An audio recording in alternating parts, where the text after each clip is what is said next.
bears. What kind of bears? You love them bears. It's not You in look here. that fast? I'm quick. It was a really distinctive ring. Things took a surprising turn at Hardcore Pawn this episode, as Seth showed a rare softer side that left even Les and Ashley stunned. Between emotional guitar sales, bizarre inheritance items like a gold tooth, and a vintage exercise bike that nearly wiped someone out, this was a roller coaster of negotiations and heartfelt moments. Let's dive into every dramatic deal and outrageous twist that unfolded. Wow. I just bought these. Their uncle passed away. Now they need money for their house. The episode kicks off with two customers bringing in guitars that belonged to their late uncle. They explain they're selling them to keep their house. Les offers $1,800, which brings the woman to tears as she hugs him in relief. Watching that moment, you could feel how heavy the decision was. Pawn shop deals don't usually carry stakes this real. Why don't you set that right up here, too? Where are you guys from? Detroit. Later, Les confides in Seth that the guitars may be worth way more than what he paid. They check the serial numbers, realizing these are rare anniversary models. Les admits he might have underpaid the family by thousands. Seth looks visibly conflicted, setting the stage for his emotional choice later. This is a 1980s Gretsch. Okay. Then comes one of the funniest walk-ins ever. A flashy guy calling himself Bugatti tries to buy a watch. He dismisses a $75 watch as cheap, sets his sights on a $599 piece, and then pulls out a $2 bill, insisting it's worth $2,000. Ashley nearly loses it trying to explain it's literally just $2. Hello. Hi, how are you? Looking for a watch, nice watch. Know what I'm playing? Sure. Which one? That one right there. This one? Yes. Bugatti doesn't take rejection well. He calls staff chunky draws and claims his $2 bill could buy the whole store. Watching him storm out over this imaginary fortune was both hilarious and cringeworthy. Talk about living in your own world. It's rare, then it's worth a lot of money. But trust me, it's only worth $2. Next, a seller named Pete arrives with Detroit Tigers memorabilia, signed baseballs, tickets, a hat, and even a bat supposedly from 1984. He hopes for $2,200. Les calls in Joe, the sports expert, who values the lot at only a couple hundred after factoring in certification fees. Pete is crushed. $2,200. Why? Why? Why? These tickets I'll are tell you what, keep the tickets.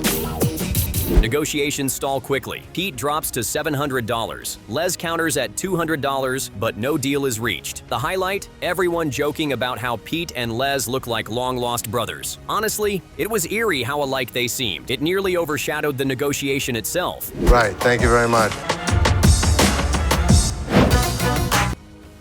And then, the weirdest inheritance ever shows up. A customer presents his late father's gold tooth. Yes, an actual gold tooth. Les weighs it, factors in the adhesive, and calculates it at $46. The seller pushes for $50, but Les stands firm. Only on Hardcore Pawn can a tooth spark such heated bartering. One of the things that you have a problem with is the adhesive, which is going to take a lot of the weight away. When we take the adhesive out, Things get even crazier with a vintage exercise bike from the 1940s. A staff member hops on to test it and nearly launches himself across the shop as the pedals spin out of control. Everyone bursts out laughing while the seller, sweating bullets, asks for $300. Doing? Good, how are you? Oh, wow. So you got a couple items here. Yep. The seller also brings a homemade carousel, but it's missing pieces and looks risky. After some back and forth, Les offers $150 for both items. The seller pushes for $500, then $250, but finally settles at $150. Lise gets the deal, while Ashley shakes her head at the oddities piling up. So this is a carousel. This is kind of more for looks and a novelty. Back to the emotional centerpiece. Seth calls the guitar sellers back in. He admits they undervalued the instruments and decides to give them an extra $1,000 out of fairness. The family is overwhelmed with gratitude, hugging Seth repeatedly. This was Seth like we've never seen him before. Empathetic, generous, and almost tearful. Coming back. So I got something else to tell you. I know those guitars mean a lot to you. Yes. Right? So it must have been really difficult for you guys to take. Ashley and Les watch in disbelief as Seth hands over the money. Even Les admits, "You did the right thing." The emotional weight of that moment showed how much Seth has grown. For once, it wasn't about profit. It was about doing right by people. Thank you so much. You're welcome. Thank you, guys. God bless you. No problem at all. The episode closes with the family leaving in tears of joy and Seth quietly reflecting. Ashley teases him for getting emotional, but Seth just smiles. Who would have thought a pawn shop episode could end with this kind of heartfelt impact? Hardcore Pawn never fails to surprise. That was good. Let's get. You did the right thing. hey Seth, nice work. Thanks, Deb. Hardcore Pawn, Drama Online. Part 1 set the stage for total chaos. Seth tried to steady the shaky internet department. Ashley was suddenly thrown into co-managing, and strange items from walrus tusks to a goth hope chest hit the counters. Add in explosive customer fights and the infamous Olympic torch fiasco beginning to brew, and this episode had more drama than most soap operas. Let's dive into all the madness. My online department is a huge part of the business. The problem is we're not making enough sales. Things kick off when Seth is pressured by Les to bring Ashley into the online sales department. Ashley instantly decides that anything not moving on the showroom floor will now be shipped out online. From the start, it's clear her rogue approach is going to cause serious problems. The tension between her and Seth is already simmering, and Les seems almost entertained by the brewing storm.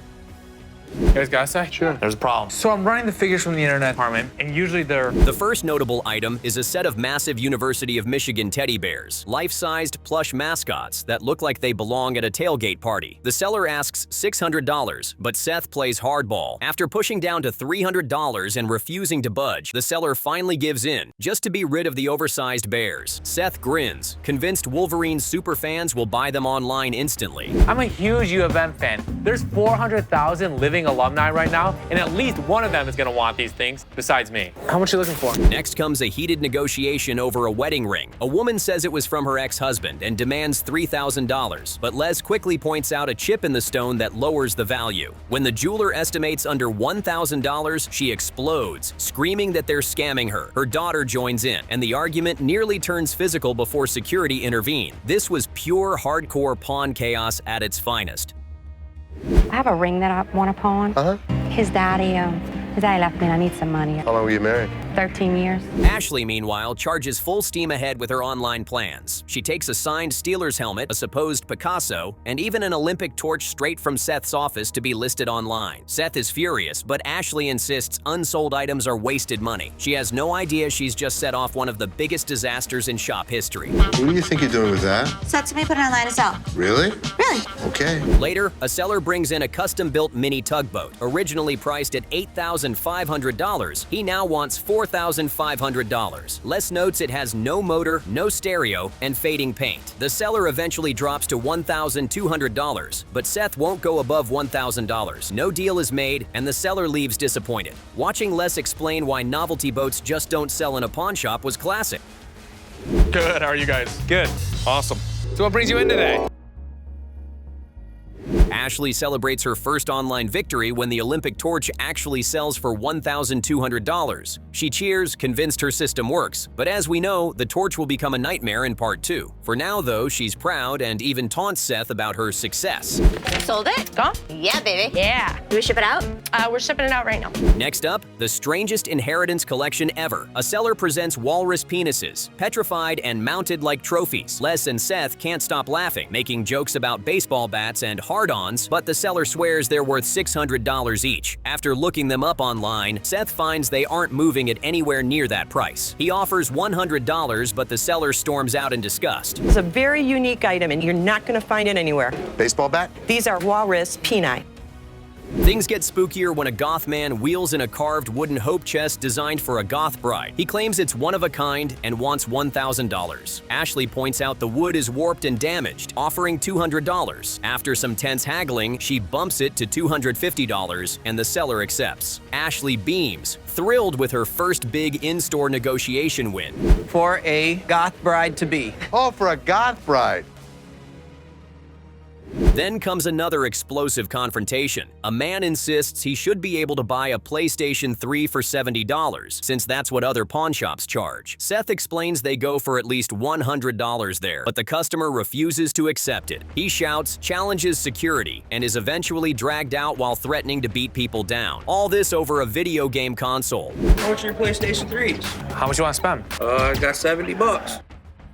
Finally, the looming torch disaster comes to light. Seth finds out Ashley had listed it and sold it without his permission. He blows up, demanding answers. Ashley shrugs it off, saying it was just sitting in his office collecting dust. Seth is livid, warning that if the buyer doesn't get their torch back, Les will unleash hell on both of them. The storm is set for part 2.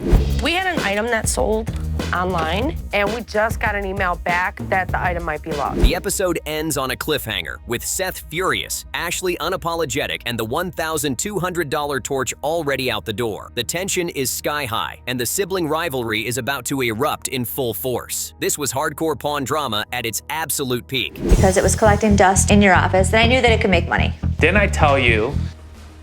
Hardcore pawn drama. Online, Part 2 was pure chaos. Lost Olympic torches, Muhammad Ali Jr. walking in with boxing memorabilia, and a hovercraft that looked like it came from outer space. Add in some explosive customer meltdowns, a Bridezilla screaming match, and Les finally losing patience with Ashley and Seth's internet department mess, and you've got non-stop drama from beginning to end. With every negotiation turning more heated than the last, this episode kept the stakes sky high. Let's break it all down in full detail.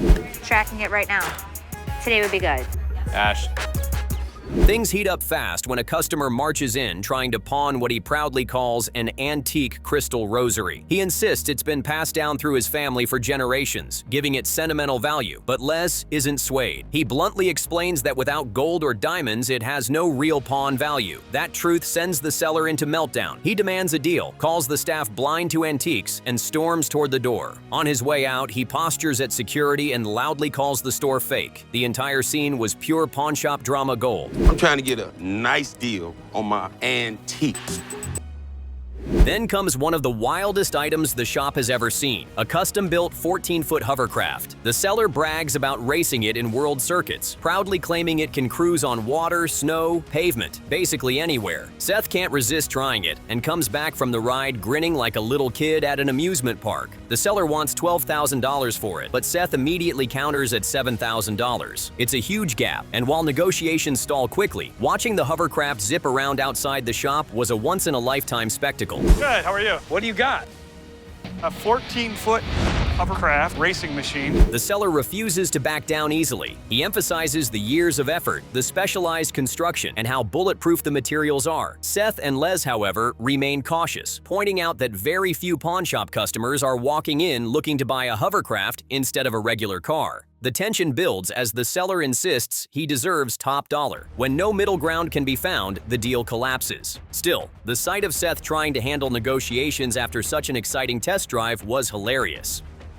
Lift engine, there's a pocket of air underneath there, and whatever's in front of you, Meanwhile, Ashley faces off with one of the most intense customers of the day, a bride-to-be demanding her layaway engagement ring. She admits she fell behind on payments, which means the ring legally went back into store stock. Ashley calmly explains policy and offers store credit, but when the bride realizes she's losing $100 in late fees, the mood shifts instantly. She explodes, screaming insults, and Ashley eventually snaps back, shouting just as loud. The two go toe-to-toe in front of the entire store like it's a showdown at high noon. Can I get my ring out of layaway? Okay, do you have your ticket? I don't. Can you just look me up by my name? Sure, do you have ID? The bride doesn't leave quietly either. As security tries to usher her out, she calls Ashley a store bitch, and Ashley fires back with equal fury, yelling that nobody calls her that in her own shop. The insults echo across the floor as customers stop to watch. Security finally escorts the woman out, but not before she vows never to return. The whole blow-up was so loud and over the top that even regulars in the shop looked stunned. This was hardcore pawn at its absolute most chaotic.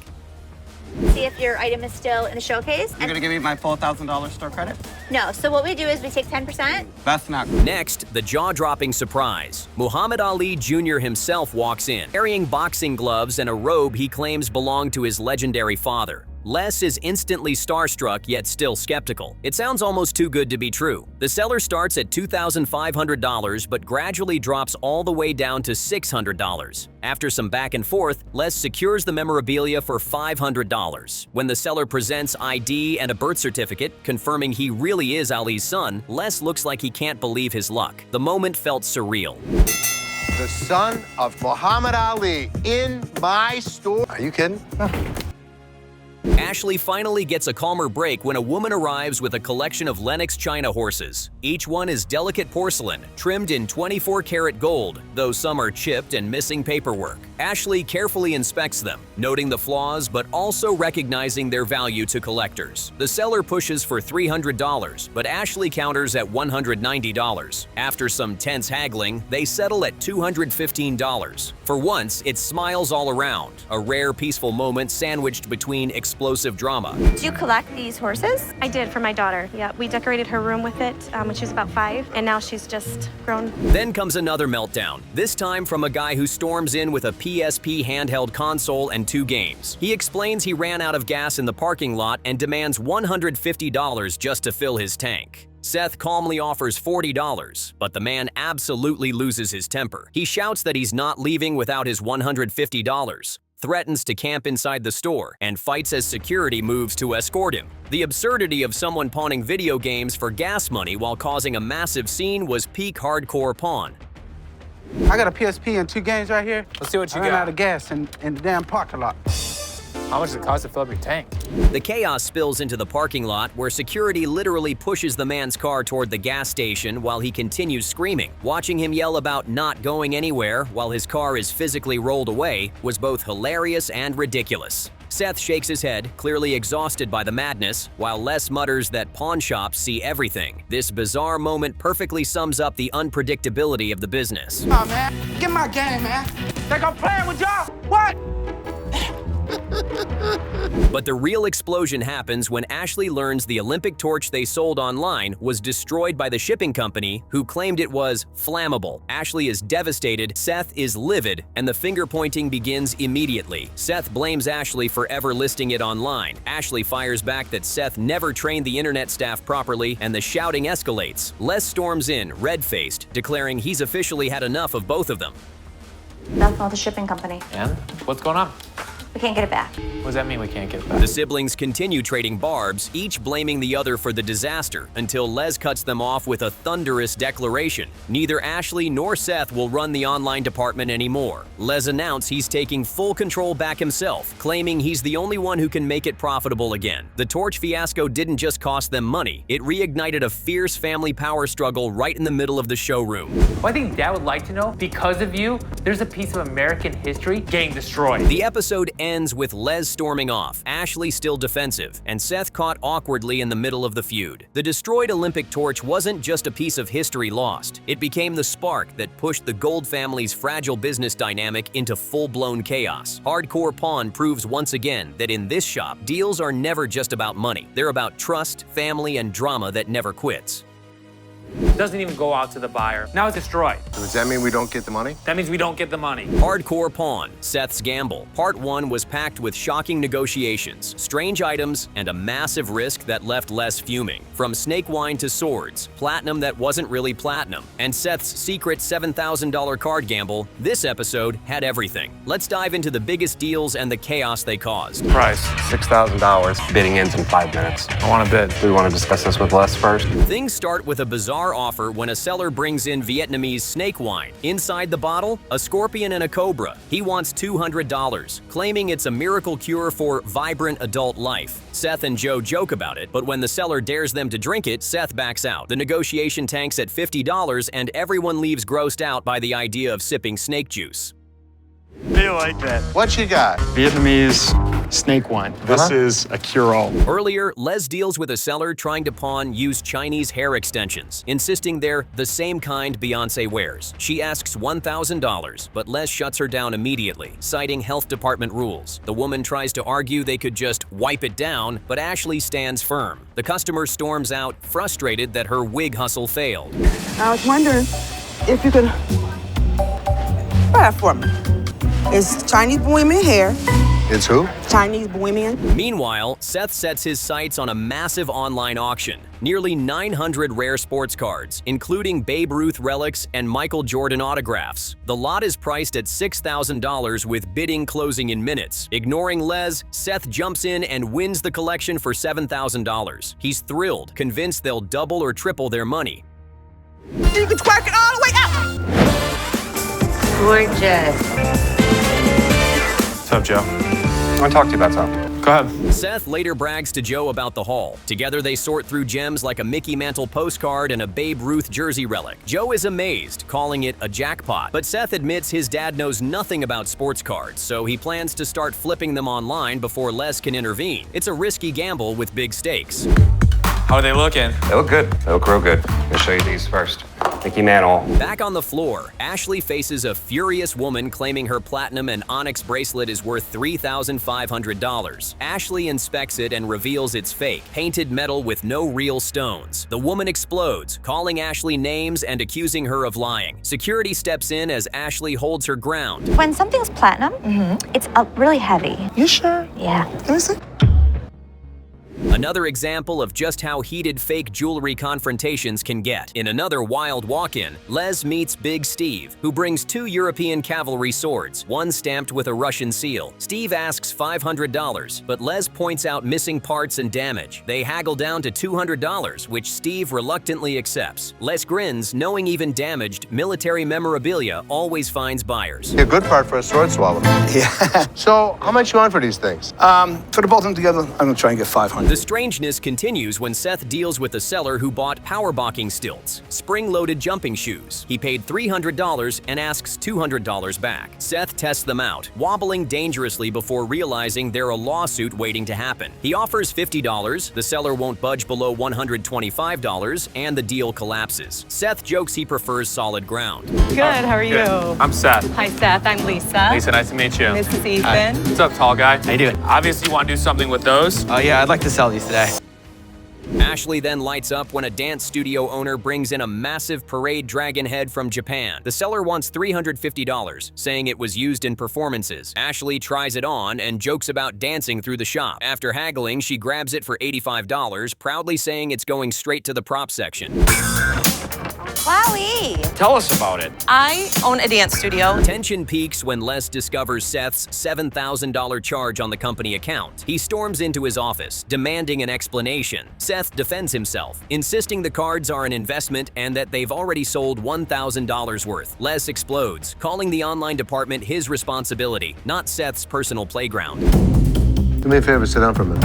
What's this expense here that you paid $7,000 over the internet? Les lays down the law. Seth has 1 week to sell enough cards to prove it's a good deal. If not, the $7,000 comes out of Seth's own pocket. Seth agrees nervously, realizing the gamble could make him a hero or completely blow up in his face. Well, we got one in a car. Great. And his pants.